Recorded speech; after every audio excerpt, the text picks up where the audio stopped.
Couldn't have been any more perfect timing that Honkai Star Rail. Why did I clap that loud? I don't know. Anyway, Honkai Star Rail just dropped the light cone and little character preview for Acheron, and I already released my video. You can check that out here, where I pretty much go, I don't know why I did here, like way over here, somewhere up here, where I basically go over everything about Acheron in terms of team building, why she's not super restrictive like people are saying, and I just got validated by CN that I'm right. Moving past that point, let's go over her light cone and whether or not you actually need this light cone to function with Acheron, to use her to get the big dick damage and to operate this character, or if she's worse than E0, S0, Jingyuin with his best team. Who the fuck said that? So normally what I do is I go over the character preview and then we go into the light cone. I think I want to do something a little different this time. I'm going to give you guys the information immediately for the light cone because I've talked a lot about Acheron and I'm still talking about Acheron, bro. Even today on stream when you're watching this and I uploaded it, I'm live. I'm on Twitch right now talking about all these characters. So along the passing shore, number one, if you don't pull this light cone, bro, you're just broke. I'm saying that in the joke, bro. I'm teasing. I'm teasing. I'm only saying this because this light cone clean. This is easily top 3. Like, not only is she a top 3 DPS, but this is top 3 light cone art. Oh my gosh, bro. The reflection with the water, and then her body is in the reflection, but on above it, because all right, you're not really peeping. Y'all not really peeping what's going on, okay? Look at Acheron in the water. That's normal Acheron. That's the one we see all the time, right? But then you see above the water, that's the real Acheron. That's the slaughter, okay, with the red and white, the vampire looking lady. My gosh. But regardless, 635 attack. I think that is at this point in time alongside the highest attack in the game. I don't remember what Himigo's base attack is, but I do have the game pulled up in the back, so we'll check that out in a little bit. Light cone ability, steer, I'm not pronouncing that, increases the wearer's crit damage by 36%. Oh, good, great, love it. When the wearer hits the enemy target, inflicts empty bubbles. wait. She's got, okay. So we already have JoJo characters coming into the game, but now we have a JoJo stand ability name. That's kind of cool, bro. Like, empty bubble. Like, all right, listen. I'm hyped this morning. I got some coffee over here. It's cooling. Lasting for 1 turn. Empty bubbles only last for 1 turn. That's pretty cool. This effect can be triggered 1 time against each target for every attack the wearer launches. The wearer deals 24% more damage to targets inflicted or afflicted with empty bubbles, and damage from the wearer's ultimate additionally increases by 24%. This is sounding very similar to how Jingyuin's light cone works, but for Acheron, where he's gonna boost up the damage from the follow-up attacks after doing something, or like gaining Somnus Corpus and then getting an increased stack on the follow-up attacks as well as the crit damage boost. I really like this though. I like that Empty Bubbles is doing a little bit more, and so even though this looks like it's going to be something that's directly tied to Acheron, like she's the only one that can use it, I feel like this is a light cone similar to Jingyuin's. When we start getting more aggressive Nihility characters like Acheron who are dishing out a lot of damage, Silverwolf is a pseudo example, a character that can inflict a lot of debuffs and then capitalize on that by doing a lot of single target damage herself. I can see this light cone being used the same way that we use Jingyuin's light cone. Now that might be considered a hot take. It might be something that a lot of people don't see right now, but some of you, if you're new here, I've been saying this for like the last 3 to 4 months. We are moving into the 2.0 era of Honkai Star Rail. I've given you tons of information to back this up in a multitude of previous videos. Long story short, with the new era, we need to start looking at new things. Whatever they're presenting to us with these 2.0 characters, it should be very important that we look at these things and notice a pattern. We notice like where they're trying to lead into, maybe what they're trying to point at, or the characters, if they're lore accurate, like, oh, this character's super strong, we're gonna make them super strong in the game. Their light cones, what their light cones are saying, if they're too specific to one character, like this is only for Acheron, nobody else. Or if this is a hint that maybe we're gonna get more aggressive Nihility characters coming in the future. Now, obviously the big question here, is this light cone worth it? Is this going to be something that she can use by herself? Or if you can't get the light cone, is she gonna be trash? I know a lot of people are saying that. A lot of people ask, if you don't get E0 S1, then bro, don't even bother. Number one, let's go down the list of things and I'll show you guys in game really quick, but let me explain. Good night, sleep well. Actually, I'll tell you what, I'll do this in game. I'll do this in game because I have it S5. So inside of the game, we can come over to the Nihility path, right? We have In the Name of the World, which is Welt's signature light cone. You can technically get this for free, but I know a lot of you will not have access to do that because you use those pools to get more pools instead of the light cones. I explained that so early on in the game, that being able to use that then to get signature light cones for certain characters would have been very much beneficial to your account overall versus getting the characters. But that's a whole different conversation that I know someone's going to pick out of this video. Patience is all you need. Incessant Rain, Reforged Remembrance, Solitary Healing, Good Night and Sleep Well, Eyes of the Prey, Resolution shines as pearls of sweat. for Mata and before the tutorial mission starts. If I'm not mistaken, I think Void is also another one that's really good. Okay, it's not Void. One of these 3-star light cones does the same thing. Increases damage dealt from its wearer to slowed enemies. Loop might be okay. Is it Hidden Shadow? No, it's not Hidden Shadow. Maybe it's Loop. I'll double check on which one of these light cones I had for like the 3-star thing, but it increases her damage to a point where when you S5 this particular light cone, it's very solid for just damage. It's a good damage stick, not a stat stick, but a good damage percent stick. Let's go over the better light cone options for your Acheron. If you don't happen to get her signature light cone, what options do you have? I could look at In the Name of the World. I could look at Patience is All You Need, Reforged Remembrance, and even Incessant Rain, because this is also going to give you a little bit of the crit rate increase, as well as Ether Code. Ether Code counts as a debuff, so you could use that in order to get your double stacks with the light cone plus a little bit of damage. But I wouldn't go as far to say Incessant Rain is going to be something that I'm recommending to anyone. Patience is All You Need. I could recommend this. Increases the damage overall, so you're missing out on crit because Acheron at this point in time is probably going to be the only one that gives you that free crit damage, because most Nihility characters don't take advantage of crit damage. So now that we're looking at this character and we're looking at damage increase, that's cool. She's going to give herself a lot of that damage percent anyway, I'm assuming. And then she's also going to increase our speed. Now that is the important part. Being able to offset the amount of damage that you do outright by increasing the speed that your character can move at. Now you can just kind of double up. So if one attack would have done, I don't know, 45k or 50k, whereas 2 attacks could do 20k, you might not meet that 50k, or you could do 25k, right? 2 attacks give you 25k just based off however your stats are. So if you can move twice as fast as the one big hit, but you have moderate hits and you can move faster, you can make up that damage difference. So having the speed increase as well as the damage increase is still pretty solid. You also have the erode state, which is going to inflict that. The lightning DPS or the lightning DOT doesn't really matter, although 60% of whatever your Acheron's attack is going to be a nice chunk. Chunk is relative, right? Chunk is relative to like the damage over time. Not chunk is in like, not like Swan chunk.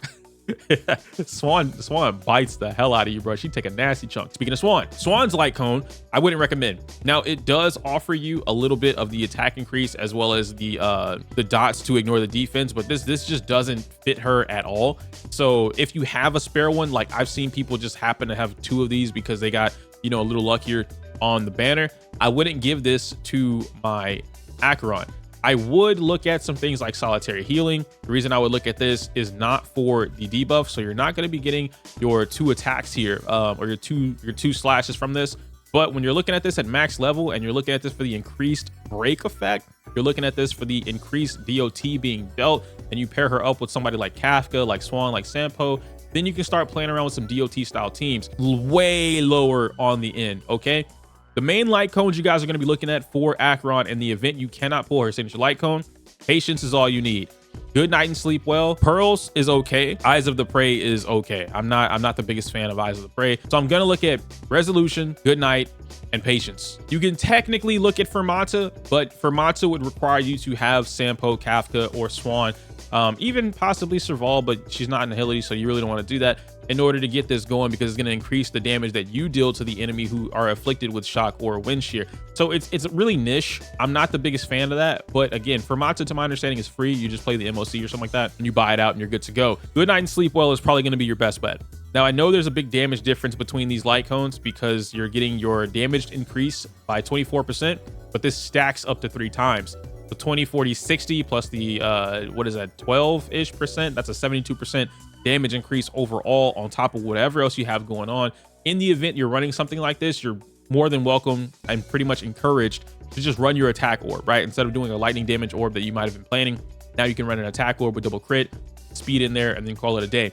Good Night and Sleep Well is going to be paired up, or needs to be paired up, with your other team comps. And we went over this in literally yesterday's video, right?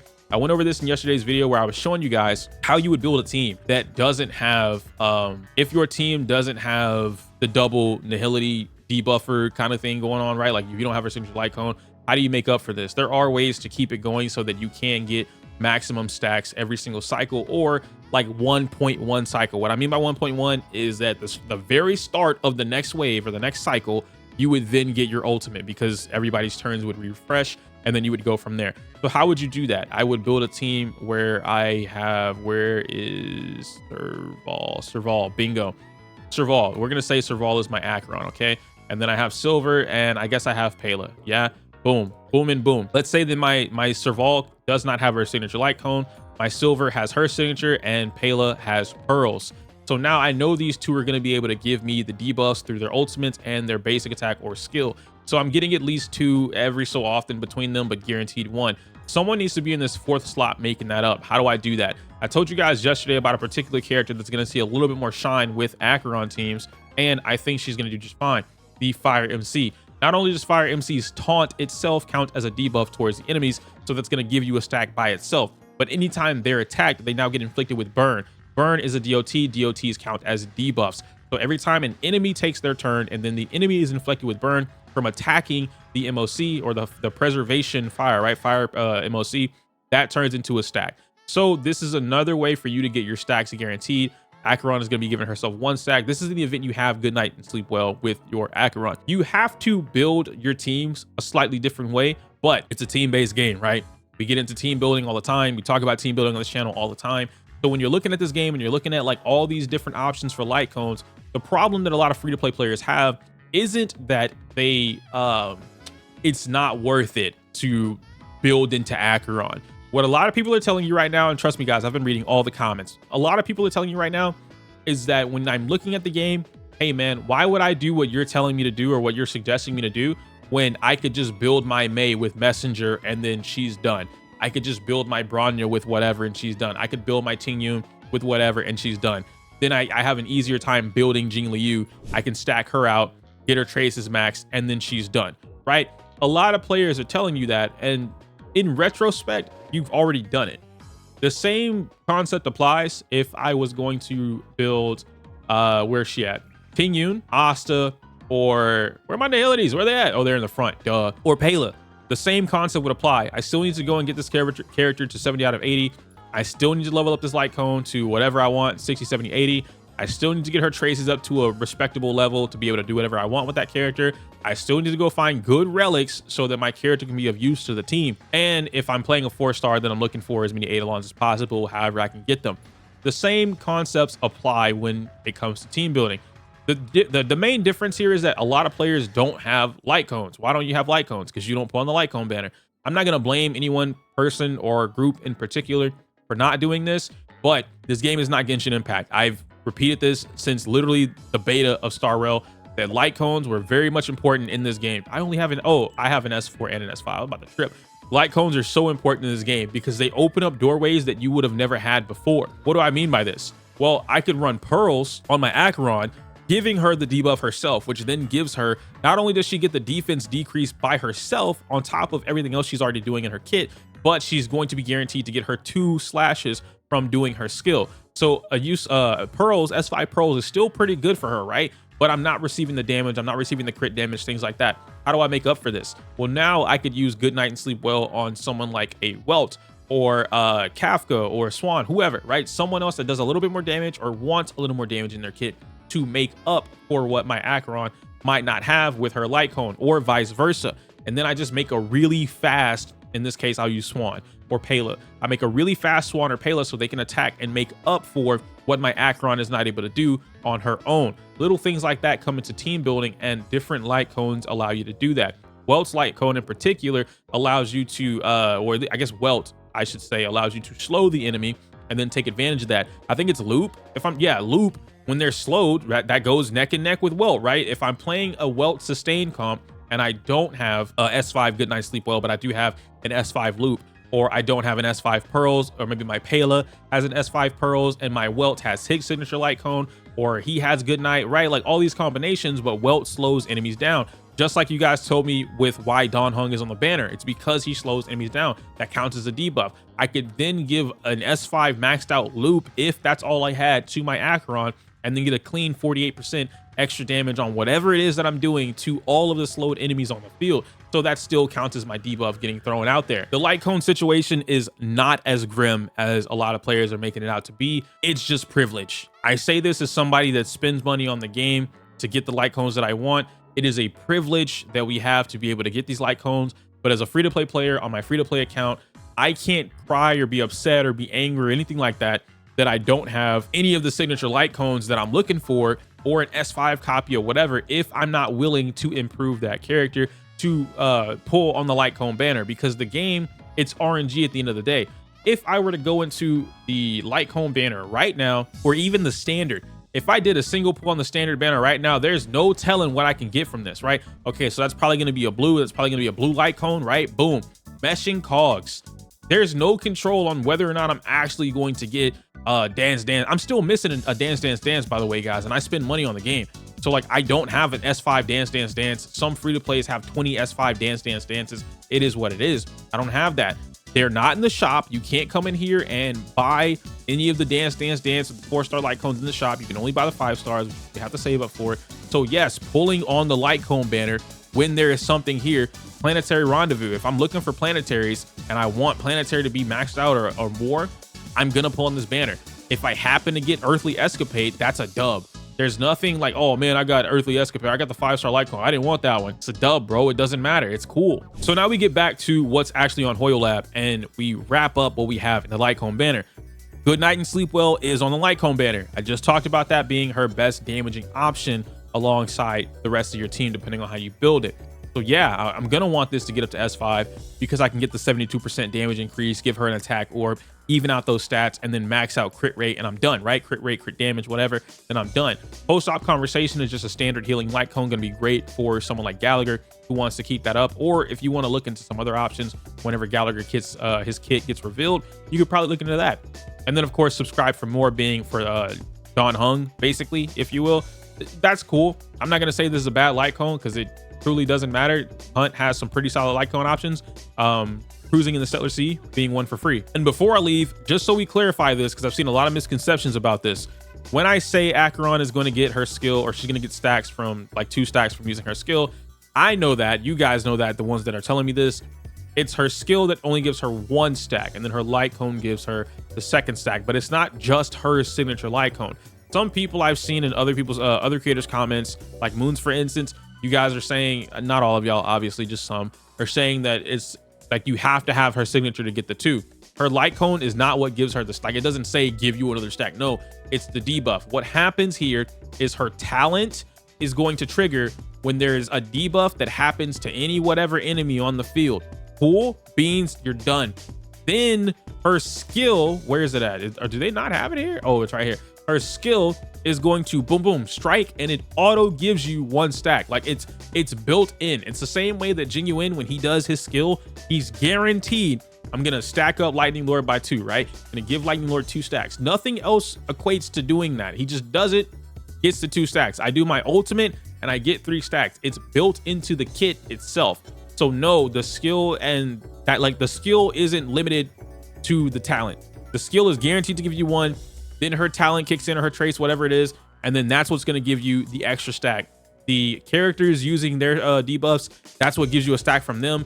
They can't double up on that because they're not Acheron. If you had 2 Acherons on the field with 2 light cones that debuffed, then you could have 4 stacks going, which, sure, I guess. That's pretty much going to be it for me today, guys. Hopefully I gave you a lot of information for you to unpack, rewatch the video as much as possible, pause and rewind, and ask me questions in the comments down below. Do not need Acheron's signature light cone in order to make her operate, in order to have fun, in order to play her, or do nasty ass damage. I will recommend her light cone because that bad boy is nice. Or I guess girl, that's a bad bitch. All right, that light cone is sick. The art, the ability, the strength behind it, being the only nihility light cone that I can think of off the top of my head that's given us free crit anything, crit damage of all things. Oh, that's too good. That's too good, because now I'm looking at, let me see, did they even show us? I don't think they showed us, right? Yeah, they didn't show us. I don't know if she has crit rate or crit damage built into her kit for her traces. I'm assuming it's crit rate. Whatever it is, that's huge, because if it's crit damage, that helps you creep up to, what are you're already at about 100% just from owning the light cone, right? Hypothetically, if her traces were crit damage, you already start off with 50%, then you get a little bit from the traces. It's probably gonna bump you up to about, what, 60, 70%, somewhere around there. The 36% tops you off around 90 something to 100%, you're done. Then you can just stack the rest of it. You're creeping up to 200% crit damage right then and there. Or if it's crit rate, well, you start off with 5%, you get a little bit of the crit rate. Now you really don't need a crit rate body piece. You can get away with just crit rate substats. Crit damage body piece with a good crit rate sub roll. Oh man, you're eating real good. But that's it. I'm live. By the time you watch this, I should be live. If I'm not, no, I'm not even gonna tell you if I'm not. I'm live. We're speaking it into existence. I already ate today. We're chilling. Come to the stream. Link in the description, or yeah, it's there, but comment, pin comment. Smell you later.